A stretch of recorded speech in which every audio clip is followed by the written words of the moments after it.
అందరికీ నమస్కారం. కొంచెం లేట్ అయ్యాం, పెద్ద మనసుతో అందరం మన్నించండి. ఎందుకంటే కార్ ట్రబుల్ ఇచ్చి లేట్ గా వచ్చాం.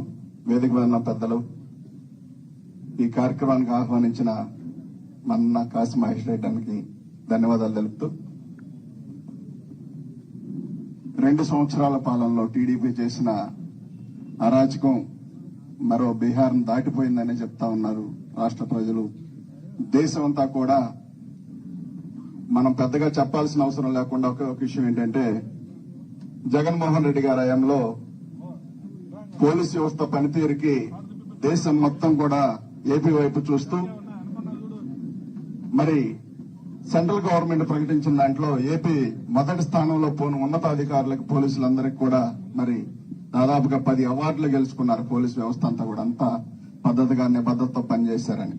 కానీ ఇవాళ చంద్రబాబు నాయుడు గారు, వాళ్ళ కుమారుడు లోకేష్, పవన్ కళ్యాణ్ వీళ్ళ ఆధ్వర్యంలో పోలీసు వ్యవస్థ కుప్పగూలిపోయే విధంగా మరి చివరి స్థానంలో నిలబడ్డారంటే లా అండ్ ఆర్డర్ ఎంత దెబ్బతిందో మనందరం కూడా పరిశీలించుకోవచ్చు.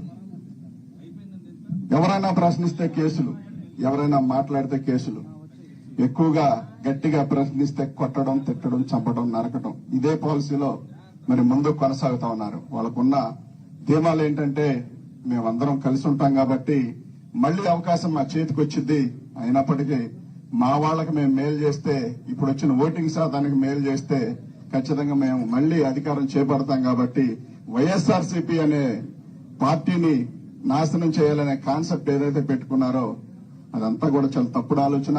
ఎందుకంటే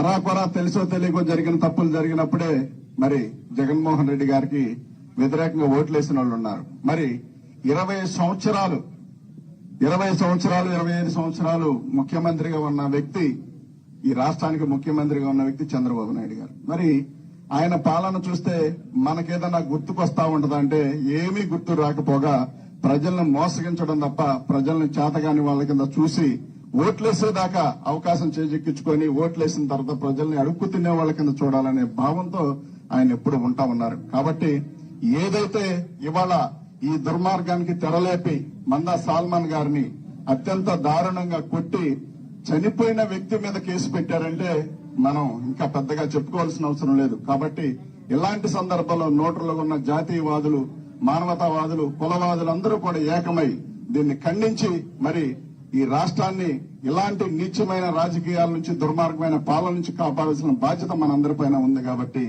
మళ్లీ రానున్న రోజుల్లో జగన్మోహన్ రెడ్డి గారికి అవకాశం కల్పించుకొని జగనన్నను ముఖ్యమంత్రిని చేసుకుంటే మాత్రం మళ్లీ ఈ రాష్ట్రం సస్యశ్యామలంగా, ప్రశాంతంగా ఉంటుందని చెప్పి తెలియజేస్తూ ఈ అవకాశం ఇచ్చినందుకు అందరికీ ధన్యవాదాలు తెలుపుతూ ఇప్పుడు మనందరం కూడా అక్కడ బయలుదేరదాం, అందరూ కూడా రావాల్సిందిగా మనం చేస్తూ సెలవు తీసుకుంటా ఉన్నాం.